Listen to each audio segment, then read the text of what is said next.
pembelajaran mata kuliah korespondensi Niaga Bahasa Indonesia.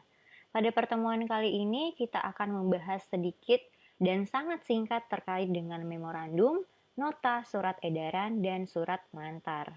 Pertama, kita akan membahas terkait dengan memorandum. Memo atau memorandum adalah dua istilah yang hampir sama. Memo atau memorandum dalam bahasa Inggris disebut dengan memori atau ingatan.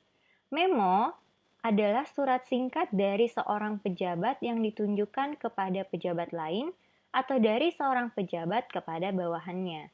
Sementara memorandum menurut KBBI memiliki tiga pengertian. Yang pertama sebagai nota atau surat peringatan tidak resmi.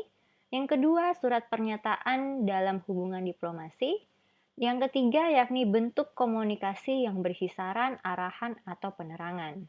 Bagian-bagian surat dalam memorandum pertama ada yang namanya kepala surat, di mana kepala surat ini berisikan nama instansi, alamat, logo, perkataan memorandum, kepada dari hal. Lalu yang kedua adalah isi atau badan surat.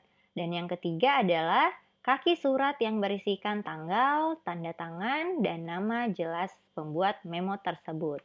Selanjutnya, kita bahas terkait dengan nota dinas. Nota dinas atau not dalam bahasa Inggris diartikan sebagai catatan.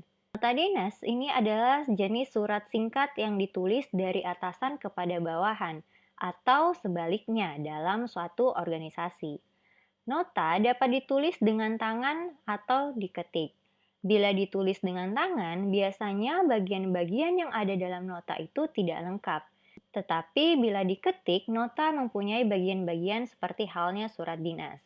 Berikut contoh dari nota dinas yang sederhana. Ketiga, kita membahas terkait dengan surat edaran. Jenis-jenis dari surat edaran diantaranya ada dua macam, yaitu surat edaran terbatas dan surat edaran yang tidak terbatas. Surat edaran terbatas adalah surat yang biasanya ditujukan dari satu organisasi atau instansi kepada para anggotanya saja.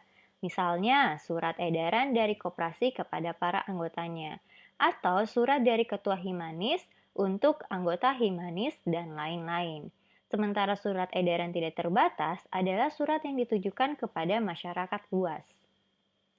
Bagian-bagian dari surat edaran yang pertama adalah kepala surat edaran, di mana terdapat kop surat yang terdiri dari logo, nama dan alamat organisasi, instansi, ataupun lembaga.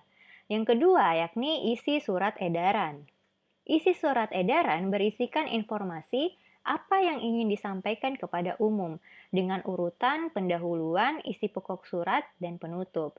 Dan terakhir yakni kaki surat edaran, di mana berisikan tanggal dibuatnya surat edaran, bagian yang mengeluarkan edaran, ada NIP atau nomor induk pegawai, dan stempel serta tembusan jika diperlukan.